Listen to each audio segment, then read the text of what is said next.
আমি তোমার ওই বড় অফিস ঘরটা দেখে এলাম। আমার তো মনে হচ্ছে না ওখানে আজকে আমরা বসতে পারবো বলে। আরে আমার মনে হয় আমরা এখানেই বসতে পারবো। আরে তুমি আদিত্য জয়েন্দ্রকে নিয়ে চিন্তা করো না। হি ইজ দ্য মোস্ট দিল খোলা চার্মিং পার্সোনালিটি। মানে তুমি বলো, দাজি বলো, আর any savvy place, he can come up with any situation. বাহ, 2 বছর আগে দূরদর্শনে দেখা রজত আর আজকের রজতে কি তফাৎ ভাই। তোমারও হয়ে যাবে, পিকে ওঠা তোমারও হয়ে যাবে। কিন্তু আমার তো আজকে একদম সময় নেই ভাই Rajat. I am already overburden. তুমি আমাকে আজকে এখানে কেন নিয়ে আসলে? মোদি এত বড় একজন বিখ্যাত মানুষ, তাকে কি আর মুখের উপরে না বলা যায়?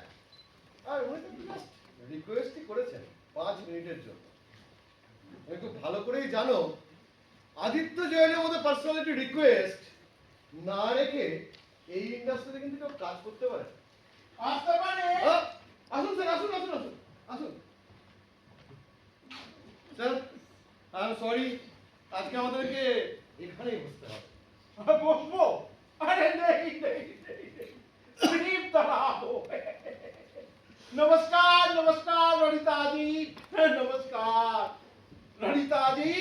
রজত আপনার সামনে আমাকে বসতে বলছে। রজত, এটা কি বসা রুজু? এটা ছোটা রুজু, ছোট ছোট। Run and run and run. If you have the luxury to sit down, you are lost. You know last person in the race. কি বলেন রণিতা জি? বসুন। অবশ্য আপনাকে বসিয়ে আমি দাঁড়াবো না। এই রেসে আপনি বরাবর ফার্স্ট আছেন। আরে নেই। ফার্স্টই থাকবেন। আমিও বসছি। বসুন বসুন। স্যার আপনারা তাহলে বসে কথা বলুন, আমি গাড়িতে ওয়েট করছি। Thank you Rajat, thank you. Ranita ji, 5 minute time দেবো। আমার জন্য 1 মিনিট রণজিৎ। মিডিয়া জগতে 2 চিরদ্বন্দ্বী টাইটানের সাক্ষাৎকার। ক্যামেরা বলছে ডোন্ট মিস দিস মোমেন্ট। আরে নেই নেই ভাই, এটা কোনো ফর্মাল বা ইনফর্মাল সাক্ষাৎকার না ভাই। এটা জাস্ট 5 মিনিটের জরুরি বাত। ওরে বাত হবে। কি বলেন রণিতা? আদিত্যজি, বুম আমাদের ক্যামেরাম্যান। আচ্ছা, খুব অ্যালার্ট। বাহ। If you don't mind Boom, একটু কফি পাঠাতে বলবেন? আরে নেই নেই নেই, রাম রাম রাম রাম। ওই বিকেল 5টার পর না আমি চা আর কফি কিচ্ছু খাই না। রাম রাম রাম রাম। বুঝলেন তো? আজকাল জানেন তো রণিতাজি, রিল্যাক্স হলেই ভগবানকে ডাকি, ওই রাম রাম রাম। এখন যে রামকে ডাকলে চলবেন না স্যার, আজকে তো ড্রাই ডে। আর তাছাড়া রুনুদি অফিসে। দেখুন আদিত্যজি, আমি কিন্তু ওয়ার্কিং প্লেসে কোনো হার্ড ড্রিঙ্ক লাও করি না। সরি। আরে নেই নেই নেই, আরে রাম আবার ডিকিতেই আছে, পড়ে হবে কোন কি বলে রণিতাজি। এখন তো আমি তো কাজের কোথায় আসতে হবে রণিতাজি রাইট নাও। আপনি মেঘদিকে শুট করছেন? হ্যাঁ আপনি মেঘদিকে শুট করার জন্য তো কলকাতায় এসেছেন? হ্যাঁ, পর্দার পিছনে নেক্সট এপিসোডে তো যাবে। আমি भी एक ही रीजन कलकत्ता এলাম। ওই মেঘলি। হ্যাঁ জানি, সব জানি। জানেন জানেন যদি, তবে তো একজনকে এরিনা ছাড়তে হবে রণিতাজি। আপনি মিনিস্টারের অপোজিশনে লড়ছেন, আমি পক্ষে। কিন্তু দুজনেই তো প্রফেশনালি মিডিয়ার সঙ্গে রিলেটেড, তাই না? ওই কি যেন বলে, ওই birds of the same feather. No Adityaji, same feather নয়। আপনার ফেদারটা অত্যন্ত দামি, রুলিং পার্টি পিকক ফেদার, যাকে বলে ময়ূরের পালক। আর আমারটা তো খুব সাধারণ, যাকে বলে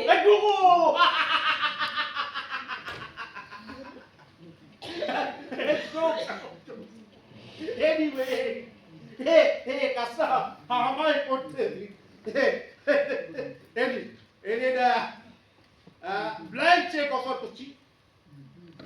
স্পিকারটা বসে আলি দিন। আমার কাছে কিন্তু ব্ল্যাঙ্ক চেক কোনো নেই অনিতাজি। আমি যে আপনাকে কিছুই অফার করতে পারছি না। I can't show you anything except my iron will. এই কাজটা আমিই করব আর করবই। আমাদের মনে হয় 2 মিনিটের মধ্যে কথাবার্তা শেষ হয়ে যাওয়া ভালো। বসুন বসুন।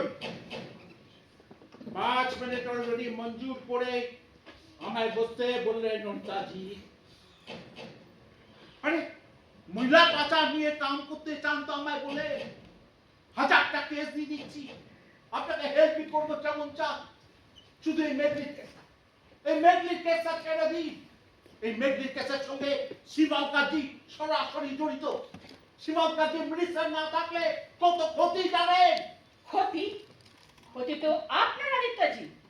আমার চ্যানেলটা কারোর কেনা গোলাম নয়। আরে দেশটার নাম ইন্ডিয়া, এখানে কে কার গুলামি ওপেনলি করে আর কে কার গুলামি সিক্রেটলি করে তা আদিত্য জৈন জানে না।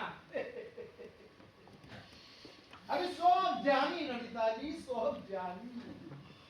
এখানে যে হাসে ম্যাডাম, তাকে রিমোট কন্ট্রোলার তাকে হাসা, আর যে কাঁদে তাকে भी রিমোট কন্ট্রোল করে।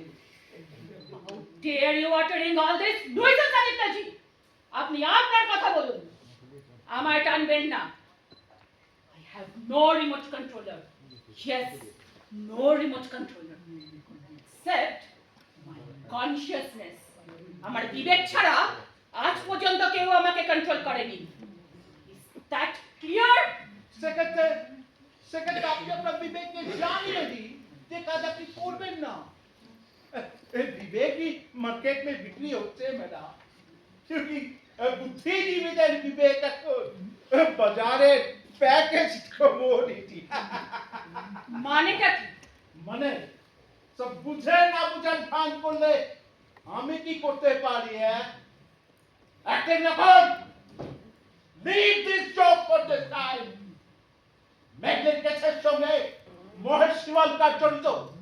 মহেশ শিবলকারের সঙ্গে তার বাপ মাননীয় মিনিস্টার দীননাথ শিবলকার জড়িত। আর দীননাথ শিবলকারের সঙ্গে মহারাষ্ট্রের টপ অ্যাডমিনিস্ট্রেটর জড়িত।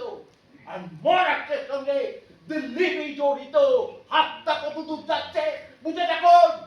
না বুঝে কিন্তু আমি এত দূরে এগোইনি আদিত্যজি। আরে বুঝেছেন যখন বুঝেছেন, কিছুটা দূরে এগিয়েছে ছেড়ে দিন। কেন ভুল করছেন? এটা কি আপনার কোনো আদেশ? অনুরোধ।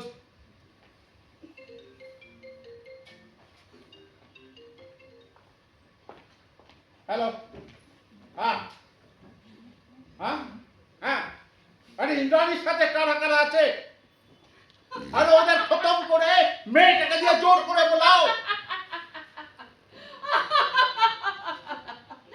লাভ নেই আদিত্যজি, কোনো লাভ নেই। ইন্দ্রাণী এতক্ষণে যা করবার করে ফেলেছে। তারপর সিবিআই ও তো হাজারো ঝামেলা। আপনি তার মধ্যে আবার সমস্যা কেন বাড়াচ্ছেন আদিত্যজি? ফোন করবো। হ্যাঁ হ্যাঁ, একটু পরে ফোন করবো। যা বলছেন সচবাত। দিল্লি মুম্বাইতে এতক্ষণে আমাদের তোলার ভিডিও পৌঁছে গেছে। ইন্দ্রাণী বিপদের আঁচ করে মাঝ রাস্তা থেকে ফিরে গিয়ে মেঘলিকে দিয়ে যা বলবার বলিয়ে ফেলেছে। আপনার ওই গুন্ডা বাহিনী মিডিয়া ক্রু পৌঁছাবার আগেই খেল খতম আদিত্যজি। খেল খতম। বিলকুল জোর। না না, ঝুট নয়, ঝুট নয়। ওই ভিডিওতে কি বলা আছে বলছি। অবশ্য আখেরে তো আপনারই লাভ হলো। অন্যায়ভাবে এক বৃদ্ধ মুসলমানকে ফাঁসাতে গিয়েছিলেন আপনার ওই পুত্রকে বাঁচাতে গিয়ে। সেই পাপের বোঝা কিছুটা তো কমলো। যা বলছেন সচবাত। কি বলছে ওই নেটটা? কি বলছে? দেখুন দেখুন কি বলেছে, একটু ভিজুয়ালাইজ করুন। মনে মনে ভিজুয়ালাইজ করে দেখুন ইন্দ্রাণী আর ওই আশ্চর্য ছেলে ভোলা মেঘলিকে দেখি কাণ্ডটা ঘটেছে দেখুন দেখুন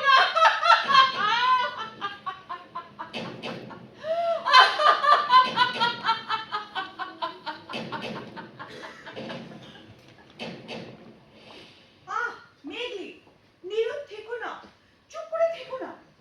এই বাংলার হাজার হাজার মেয়ের উপর তোমার উপর যারা অত্যাচার করেছে সেই চক্রকে ধরা পড়ুক তুমি কি চাও না মেঘলি? এই যে ওরা যে ক্যামেরায় ছবি তুলছে এটা তো তোমার জন্য মেঘলি, তোমার মতো অসংখ্য পাচার হয়ে যাওয়া ধর্ষিতা মেয়ের জন্য। তুমি কথা বলবে না? কথাটা বলো মেঘলি, কথা বলো। পারুল বল, কথা বল পারুল বল। ওই একটা আমার মা ওপর থেকে দেখছে আর বলছে ওই রকম জানোয়ারগুলো তাকে ছিঁড়ে খেয়েছিল। কথা বল পারুল বল। না গো ভাই না গো দিদি পারুম না পারুম না পারবে না মেঘলি? পারবে না? তাহলে যে তোমাকে মেয়ের মতো ভালোবাসতো, যাকে তুমি চাচা বলে ডাকতে মেঘলি, সেই মুম্বাইয়ের আনারকলি অ্যাপার্টমেন্টের বৃদ্ধ সৎ মুসলমান কেয়ারটেকার মাইনুদ্দিন গিলানি, সে অকারণে জেল কাটুক, তুমি কি তাই চাও? অপরাধীরা ঘৃণ্য ষড়যন্ত্র করে ওকে জেলে পাঠিয়েছে। সে হয়তো জেলের আড়ালে বসে বলছে, বেটি বাঁচা লে, सच बोलकर बचा ले मुझे। সত্যি কথাটা বলো মেঘলি, বলে ওকে বাঁচাও।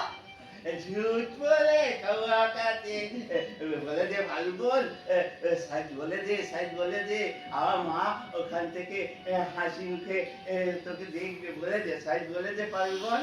আচ্ছা দেখি, সত্যি করে বলো তো, ওই যে মহিউদ্দিন গিলানি, ওই কি তোমার উপর অত্যাচার করেছিল? দিদি গো ওরা মারতে মারতে রিভলভার চেপে ধরে বলল যদি আমি মহিউদ্দিন চাচার নাম না বলি, আসল নাম বলি, আমার শেষ করে ফেলবে।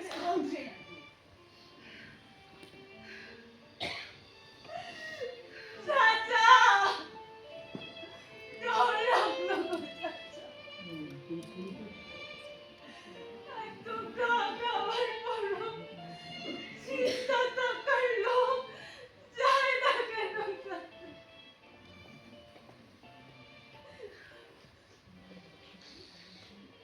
চিন্তা থাকার লোভে তোমার নাম বলেছি গো চাচা। আসল শয়তানটার নাম তো আমি জানতাম না। তুমি জানতে মেঘলি, তুমি জানতে, তাই তো তুমি হাসপাতালে ওই মর শব্দটা বারবার ইউজ করেছো। সেই জন্য তো ওরা ওই মহিউদ্দিনকে ফাঁসাতে পারলো। মহামানে কি পারুল বল? মহামানে মিথ্যে? মহামানে মরতে মরতে বেঁচে থাকা পারুল বল?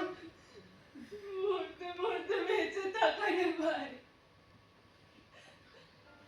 দিদি গো যে জানোয়ারটা আমার দুর্বল শরীরটার উপর চোখে পড়ে আমায় অত্যাচার করছিল,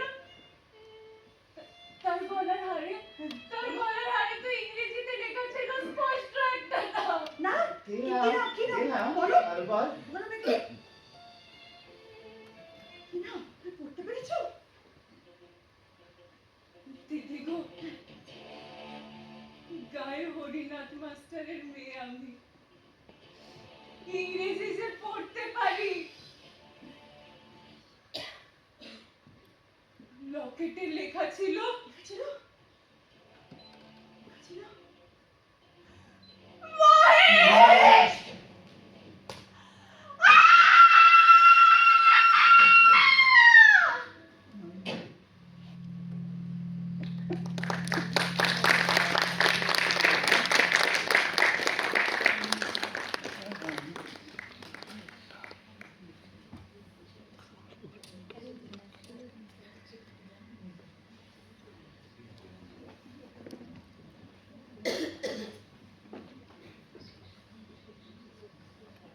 দেখতেই পেলেন কোনো অলীক কাহিনী নয়, আমাদের ঘটনা মানে একটা মর্মস্পর্শী সত্যিকারের ঘটনা। মুখোশের পিছন থেকে বেরিয়ে এলো অন্য আরেকটা মুখ। হ্যাঁ, মেঘলির কাছ থেকে তার চূড়ান্ত বিবৃতি শুনে আমরা জানতে পারলাম আসল অপরাধী কে। কিন্তু বাস্তবে কি সেই আসল অপরাধীর কোনো শাস্তি হবে? আপনাদের কি মনে হয়?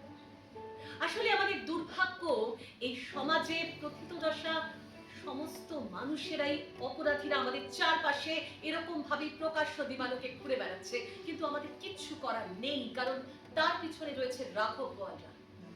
আর চাচা মহিউদ্দিন একজন নিরপরাধ মুসলমান বৃদ্ধ, এখন একটু মুক্তির শ্বাস নেবার জন্য অপেক্ষায় দিন গুনছে। দায়টা কার? আমাদের এই নাটক কিন্তু কাউকে দোষী বা নির্দোষ এটা প্রমাণ করে না। আমাদের সামনে একটা আয়না ধরে দেয় আর প্রশ্ন ছুড়ে দেয় আপনাদের দিকে, দোষী কে? আসলে মূল্যবোধ, নীতিবোধ সবকিছু এরকম তলানিতে তলিয়ে যাচ্ছে, আর প্রতিনিয়ত সেই তলানির খোঁজ চলছে। কিন্তু আমরা তো আশাহত হতে পারি না, কারণ আমাদের সঙ্গে রয়েছেন আপনারা। আপনারাই ভরসা, আপনারাই শক্তি। আমরা সকলে মিলে একসঙ্গে হয়ে যদি গণপ্রতিরোধে নামি, তাহলে আমাদের বিশ্বাস মেঘলি কিন্তু সুবিচার পাবে। আপনাদের সকলের কাছে একটা ছোট্ট অনুরোধ, আপনারা সকলে এতক্ষণ ধরে আমাদের সঙ্গেই সত্য ঘটনার প্রত্যক্ষদর্শী হলেন, তাই আর একটু সময় ধরে আপনারা সকলে একবার উঠে দাঁড়িয়ে, নীরবে উঠে দাঁড়িয়ে আপনাদের মোবাইল ফোনের টর্চগুলি জ্বালিয়ে আমাদের সঙ্গে এই গণপ্রতিরোধে শামিল হবেন, যাতে মেঘলি পেয়ে যায় তার সুবিচার। আপনাদের সকলের কাছে অনুরোধ, একবার আপনারা দাঁড়িয়ে আপনাদের মোবাইল ফোনের টর্চগুলি জ্বালিয়ে আমাদের এই প্রতিরোধে শামিল হন। সবার কাছে আশা করি মোবাইল রয়েছে। নীরবে একবার দাঁড়িয়ে আমরা একটু একটু করে এভাবেই কিন্তু গণপ্রতিরোধে শামিল হতে পারি। আসলে দায়টা আমাদের, রায় দেবার দায় নয়। এই আঙুলগুলো কিন্তু কাউকে দোষী সাব্যস্ত করার জন্য নয়, আঙুলগুলো তাকিয়ে থাকে আমাদের দিকে, কারণ রায়টা দেবার দায় কিন্তু আমাদের। যে মুখোশগুলো উত্তর দিতে ভয় পায়, যে মুখোশগুলো আয়নার সামনে দাঁড়াতে ভয় পায়, তারা কিন্তু অপরাধীর খোঁজে চিৎকার করছে। তাই সবাইকে একজোটে একসঙ্গে বলতে হবে, justice for Meghli, justice for Meghli, justice for Meghli, justice for Meghli, justice for Meghli, justice for Meghli, justice for Meghli, justice for Meghli. এই ধ্বনি চলতে থাকুক, এই ধ্বনি চলতে থাকুক, কারণ একটু একটু করে আমাদের সকলের গণপ্রতিরোধী কিন্তু নিয়ে আসতে পারে সুবিচার। আর সুবিচার আসবে এভাবেই আমাদের হাত ধরে, কারণ আমি আগেই বলেছি আমাদের বিবেকগুলো সরিষার মতন ঠান্ডা হয়ে যাচ্ছে, সংবেদনশীলতা হারিয়ে যাচ্ছে। আপনারা আপনাদের মোবাইল ফোনের টর্চগুলো বন্ধ করবেন না, কারণ সুবিচার আমাদের পেতেই হবে। আর সঙ্গে বলতে হবে, justice for Meghli, justice for Meghli, justice for মেঘলি।